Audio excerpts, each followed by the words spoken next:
Hello, how's it going? I'm going to do a video on the car kit I've just built as a Christmas present for my dad.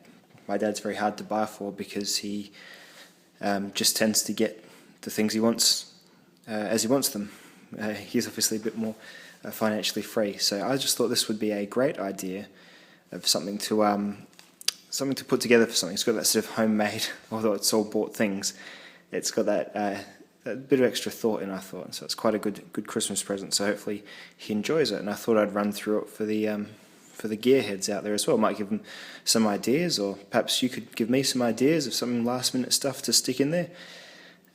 It's in a Maxpedition fatty, not an EDC pouch, yeah, I think they're still called EDC pouches at this size.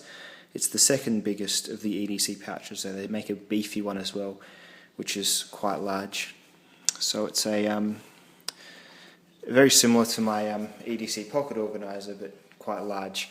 Like cat, out of the way please, thank you. They're made of that very good Maxpedition nylon, I think the 1000 denier. The zips are excellent, they don't break, it's all just very well made. That's why I chose a Maxpedition pouch.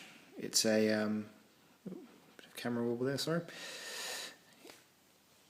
It opens up. I'll just go through with what I've got on it. It's got two zips, so it opens up like a book, and it's got the spine here that doesn't open, of course.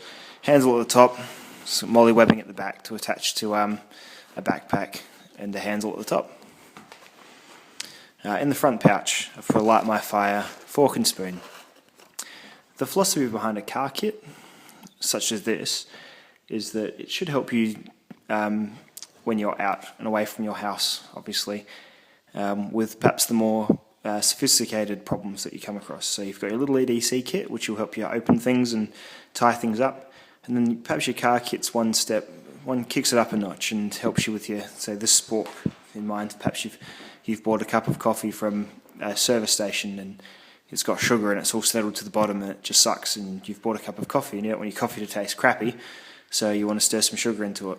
The servers, you look at the counter, there's just those crummy wooden pop sticks to stir with, and you'd rather use something a bit better. So you can use your Light My Fire spork. It's got a little knife blade on the side of it. That's a serrated thing there, and it's got a fork. So I thought that was pretty cool. That can sit in the front pouch because I guess it might be something that you're going for fairly frequently. Let's open it up and see what the guts contains. So these are all things I've put together. The bag was $40, and I reckon I spent another $60 on, no, perhaps $80 on the things inside. Let's see what we've got. Some sliver gripper tweezers, $8, which I've attached to the keychain holder there.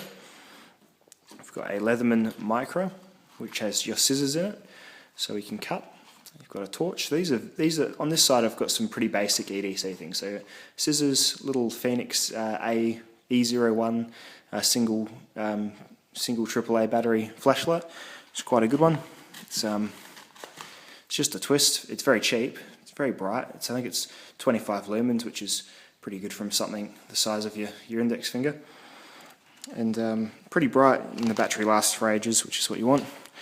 These elastic straps will loosen up as the kit gets used. If it's anything like my pocket one, got two Sharpie pens. Sharpie pens are excellent pens. If someone asks me what a good pen is, I put them straight onto these. They're excellent. They're real fine point, but it's that Sharpie ink, so they'll write on anything. And I use them. That's the only pen I use anymore. Black. I don't use blue pens. So two Sharpie pens. Got some of that reflective 550 cord, so when you shine a light on that, it really shows up at night time. You've got a handkerchief, single handkerchief in the back as well. So you've got this back pocket here.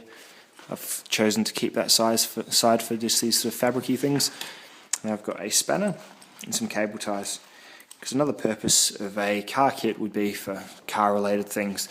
Obviously, most cars have a toolkit in them proper, which will have your bigger things, but this kit will have a few little things as well.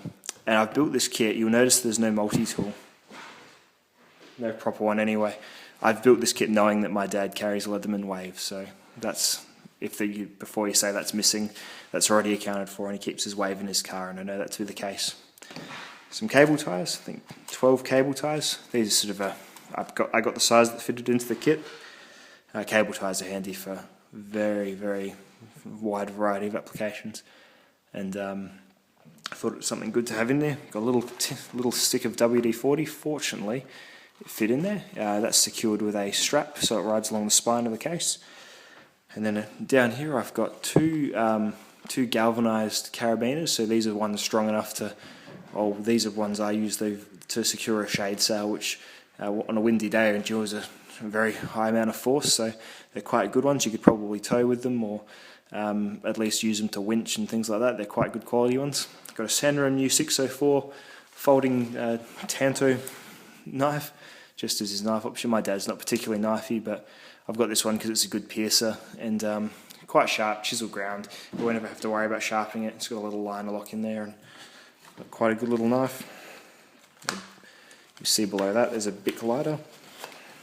That's used to sterilise the tweezers, to light things on fire, I suppose, if need be. But it's more for my dad, it's more from the medical side. You can see my cat there having a bit of interest in it as well.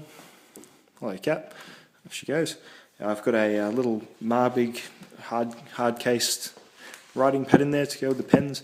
On the first page, I've written all of our mobile numbers, all the people in the family's phone numbers, which I thought was a good idea because most people don't know their phone numbers anymore of their friends and things. They just use the phone book in their phones. So if he's stuck and he needs to use a payphone, he can get his little pad out.